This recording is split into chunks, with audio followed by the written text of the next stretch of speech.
Boldog születésnapot életem! Ez a nap a legszebb, egy angyal született, földre szállt, és ihletett mente, csodálatosat tette, sok ember életét, ja sok ember életét, az én életem értem, te adtad meg nekem, te adtad meg kicsi szívem, te adtad meg nekem, és én megadom neked, minden mi szívedben rejlik, azt akarom, hogy boldogabb légy, mint bárki, szeretlek édes, soha el nem engedlek, mint holdot az ég, úgy kereslek, egy szomorú téma, miatt szenvedek, miatt szenvedek, arra van szó, még mindig szeretlek, és rendkívüli alkalomból kérdezlek, hogy összekötöd-e velem az életed, megkérném a kezed, ha nem bánod, fogadd el tőlem ezt az ajándékot, hiszen egy pillanat nem lehet szebb, csak ha bekötöm a fejed, szeretlek,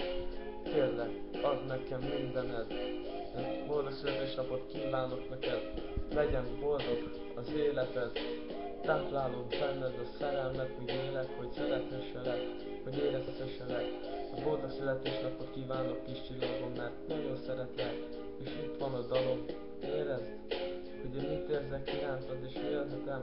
hogy mit csinálsz utána. Köszönöm szépen ezt, hogy meghallgattad, és elfogadtad az ajándékomat, csókollak, szeretlek életem, szeretlek kisbabám, puszipá, puszipá, boldog születésnapot kívánok még egyszer, nagyon szeretlek.